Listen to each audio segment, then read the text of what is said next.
이번 예고편에서 유지혁의 정체에 대한 단서가 나왔습니다. 유지혁도 강지원처럼 미래에서 돌아온 회귀자였기 때문에 박민환과 정수민이 바람을 피울 거고 강지원을 해칠 거라는 사실도 알고 있었던 거죠.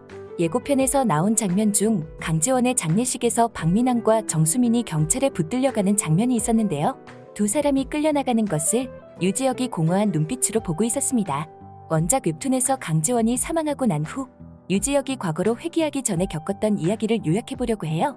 원작 내용에 대한 스포에 주의해주시기 바라며 내용 요약은 원작의 재미와 감동을 대체할 수 없다는 것을 미리 말씀드립니다. 유지혁은 과거로 돌아오기 전부터 강지원을 좋아하고 있었습니다. 대학생이었을 때 학교 뒤편에서 강지원이 고양이와 놀아주는 걸 자주 봤었거든요. 그런 강지원을 지켜보면서 어느새 강지원을 좋아하게 된 유지혁이었지만 그때는 자기가 가진 감정이 사랑이라는 것을 잘 모르고 있었어요. 그렇게 시간은 흘러만 갔고 유지혁은 강지원에게 마음을 고백하지 못한 채 졸업을 하고 말았는데요. 유지혁이 강지원을 다시 만난 건 마케팅부 부장으로 일하고 있을 때였습니다. 유지혁은 팀에 추가 인력을 요청했는데 신입사원 명단에서 강지원을 보고 강지원을 보내달라고 지목해서 인력을 요청한 거였어요. 인사팀에서도 회장 손자의 요청을 거절하기는 어려웠겠죠.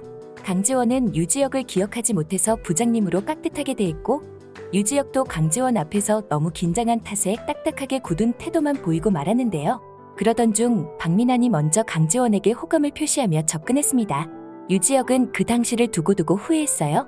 그때는 재미없는 유지혁보다 박민환이 강지원을 더 행복하게 해줄 거라고 생각했던 거죠. 유지혁에게 강지원은 감히 욕심내지 못할 정도로 사랑스러운 사람이었습니다. 유지혁은 강지원이 웃는 모습을 멀리서 지켜보는 걸로도 충분히 행복하다고 생각할 정도였는데요. 그러던 중 회사에서 정수민이 박민환한테 꼬리를 치고 박민환이 그걸 좋다고 받아주고 있는 꼴을 보고 말했습니다. 박민환은 자기 일을 강지원한테 떠넘겨놓고 정수민이랑 노닥거리고 있었던 거죠. 그 꼴을 보고 울컥해버린 유지혁은 박민환을 따로 불러 본인 업무는 본인이 직접 해서 올리라고 했어요. 강지원한테 귀걸이를 안 하는 게 좋겠다고 했던 것도 정수민이 가짜 귀걸이를 선물해서 강지원을 골탕 먹이려고 한다는 걸 미리 들었기 때문이었어요. 딱딱한 말투로 귀걸이가 굉장히 안 어울린다고 말해버리고 말았지만 어울리지 않는 건 귀걸이가 아니라 박민환이라고 이야기하고 싶었습니다. 하지만 강지원은 결국 박민환과 결혼을 해버렸고 유지혁은 강지원을 결혼을 계기로 회사를 퇴사해버렸습니다. 시간이 흐른 뒤에 강지원의 마음을 다시 한번 묻게 될 날이 있기를 기대했었죠. 하지만 그대로 몇 년이 지나버렸고 유지혁에게 닿은 건 강지원이 아프다는 소식이었습니다. 유지혁은 강지원을 만나기 위해 병원에 왔는데 강지원은 이미 자리를 비운 후였어요. 유지혁은 강지원이 병원 앞에서 택시를 잡아타는 것을 봤는데 문득 불길한 예감이 들었습니다. 강지원이 혹시 극단적인 선택을 하는 게 아닐까 걱정스러웠던 건데요. 그래서 서둘러 택시를 잡아타고 강지원의 뒤를 따라갔습니다. 강지원이 도착한 곳은 한강이나 저수지가 아닌 강지원의 집이었죠.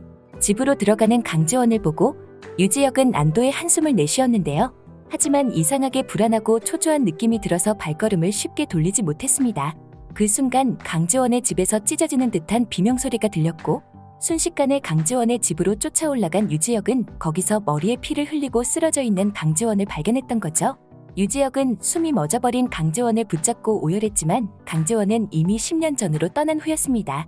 강지원의 아버지는 돌아가셨고 엄마는 정수민 아빠와 바람이 나서 도망가 버렸기 때문에 강지원의 장례를 치러줄 사람이 아무도 없었어요. 유지혁은 자기가 강지원의 상주를 서면서 시간을 되돌릴 수 있다면 지난 잘못을 반드시 바로잡고 강지원을 꼭 구해낼 거라 후회를 하며 하염없이 눈물을 흘렸는데요. 강지원의 웃는 모습을 볼 수만 있다면 자기 목숨까지도 내놓을 수 있다고 했어요. 아무도 찾아오지 않을 것만 같았던 강지원의 장례식에도 강지원을 보내주기 위해 찾아오는 조문객이 있었습니다. 가장 먼저 찾아온 사람은 양주란이었어요. 양주란은 유지혁이 강지원을 좋아했다는 걸 이미 눈치채고 있었습니다. 학창시절 내내 강지원을 괴롭혔던 하예지도 강지원의 뉴스를 듣고 빈소를 찾아왔어요. 뉴스에 나온 박민환과 정수민의 소식을 접하고서야 정수민의 말만 듣고 강지원을 괴롭혔던 과거를 반성했는데요. 하예지와 친구들은 죄책감이 깃든 얼굴로 강지원을 위해 진심 어린 기도를 했어요.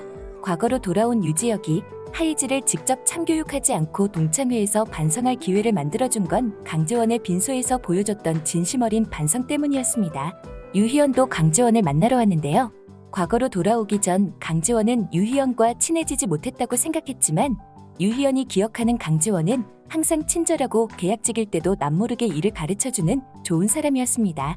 유희연은 다음 생에 다시 만나면 진짜 친한 언니 동생으로 지내고 싶다고 했는데요. 강재원에게 다시 주어진 기회에서 유희연의 기도가 이뤄진 것 같습니다. 백은호도 이때 강재원의 장례식장에 찾아왔었습니다. 강재원의 영정사진 앞에 엎드려서 한참을 서럽게 울다 갔는데요.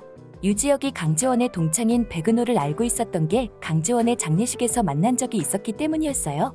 동창회에서 강재원의 오해를 풀어주라고 불러낸 건데 고백까지 해버릴 줄은 몰랐던 것 같습니다.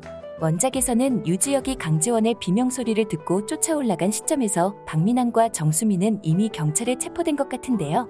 이번 예고편에서 나온 모습을 보면 박민환과 정수민은 자기네들이 강재원을 죽였다는 사실을 숨기고 뻔뻔하게 장례식장에 조문을 왔던 모양입니다. 강재원의 죽음에 대해 모든 것을 알게 된 유지혁이 박민환과 정수민을 경찰에 신고해버려서 체포되는 상황인 것 같은데요. 강재원의 발인까지 마친 유지혁은 택시를 잡아타고 바다로 향했습니다. 그때 택시기사님이 강재원을 과거로 보내줬던 지원이 아빠 강현모였는데요. 강현모는 유지혁을 보고 우리 딸이랑 짝지하면 딱 좋겠다며 우리 딸이 얼마나 이쁜지 모른다는 이야기를 했습니다. 키도 크고 성격도 참하고 공부도 잘해서 대기업에 취직했다는 말에 유지혁은 강재원을 떠올렸는데요. 아프지 않고 행복한 모습의 강재원은 어땠을까 생각하고 있는데 강현모가 유지혁에게 질문을 던졌습니다. 다시 태어난다면 뭘 하고 싶냐는 강현모의 물음에 유지혁은 사랑하는 여자한테 간쓸게 다 빼줄 거라고 하면서 죽으라면 죽는 신용까지 하겠다고 대답했죠. 유지혁의 대답이 아빠 마음에 쏙 들었던 것 같습니다. 바다에 도착한 유지혁은 소중한 사람을 떠나보내기로 했던 과거의 선택을 후회하며 다음 생이 있다면 강재원의 행복한 모습을 보고 싶다는 기도와 함께 물속으로 걸어 들어갔어요. 그렇게 유지혁도 첫 번째 죽음을 맞게 됐는데 눈을 떠보니 10년 전의 사무실이었던 거죠. 신이 유지혁에게 준 두 번째 기회였습니다. 10년 후에서 떠나온 날은 달랐지만 10년 전에서 깨어난 시간은 똑같았어요. 갑자기 난리를 피우며 뛰어다니는 강재원을 진정시키고 나자 다시 긴장이 되는 바람에 예전처럼 딱딱한 모습을 보이고 말았지만 유지혁의 결심은 확고했습니다.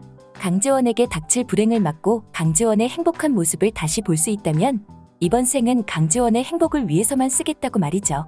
드라마에서 유지혁의 10년 후 이야기가 어떻게 그려질지 모르겠지만 유지혁의 순애보를 생각하면 정말 가슴 절절한 이야기가 풀어질 거란 생각이 드는데요.